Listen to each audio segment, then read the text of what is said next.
నేను మొదటి నుంచి అప్పుడు కూడా చెప్పా, అది కేంద్ర ప్రభుత్వ ప్రాజెక్టు.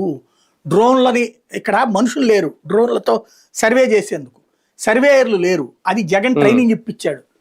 అదే వాళ్ళతోనే ఇప్పుడు లేదా వీళ్ళ మనుషులతో కొన్ని సర్వేలు చేపిస్తారు. ఇప్పుడు ఏంటంటే ఫస్ట్ ఫేజ్లో పట్టణాల్లో చేస్తున్నారు, తర్వాత పల్లెలకి, ఇదే ఫస్ట్ పల్లెల్లో చేస్తున్నట్టున్నారు, పట్టణాలకి చేస్తారు. ఈ సర్వేలు చేసి ఎవరికి వాళ్ళకి ఒక డిజిటల్ కార్డు ఇచ్చేస్తారు. లైక్ మన ఏటీఎం కార్డు ఎట్టుందో జేబులో అట్ట పెట్టుకు తిరగడమే స్మార్ట్ కార్డ్ లాగా. అది తీసుకెళ్లి రేపు పొద్దున మీరు అమ్మాలనుకున్నప్పుడు అది ఇచ్చేస్తే దాంట్లో కంప్యూటర్లో ఫీడ్ చేస్తే కథం అక్కడ. దీంట్లో ప్రాబ్లం వచ్చిందని కూడా మొన్ననే రాసింది ఈనాడు జ్యోతి. ఏంటంటే దాంట్లో ఈ పెట్టే సిస్టమ్స్ పెట్టకపోవడం వల్ల ఇప్పుడు మీ దగ్గర 10 ఎకరాలు ఉందనుకోండి, 10 ఎకరాలని 2 ఎకరాలు ఒకళ్ళకి, 1 ఎకరం ఒకళ్ళకి, 3 ఎకరాలు ఒకళ్ళకి అట్టగా అమ్ముదామంటే రాద్దామంటే అక్కడ ఎలవ్ చేయట్లేదట సిస్టమ్. చేయట్లేదు.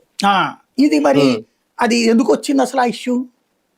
ఇంతకుముందు అది లేదంట వైసీపీ హయాంలో. అది రీసర్వే సిస్టమ్ లో ఆ లోపాలని సెటరేట్ చేయాలి కాబట్టి ఏవి ఆగవు. ఇంకొకటి కరెంటుకి సంబంధించి పచ్చి బూతులు మాట్లాడారు ఆ రోజు. నేను అప్పుడే చెప్పా, ₹2.49 కరెంట్ ఇచ్చే దమ్మున్నోడు ఎవడన్నా ఉంటే కొనమనండి వీళ్ళని అని.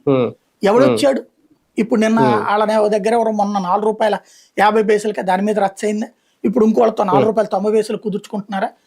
పచ్చి దగా ఏం జరుగుతుందంటే సోలార్, విండు, అట్లాగే రీసైక్లింగ్ ప్రాజెక్టుల ద్వారా ₹2.5-3 వచ్చే కరెంటుని ఇట్లాంటి కంపెనీలతో ఇప్పుడు 4-4.5 దాకా తీసుకెళ్లిపోయారు. ఆ మధ్యన పెరిగినాయి, తగ్గుతా వచ్చినాయి.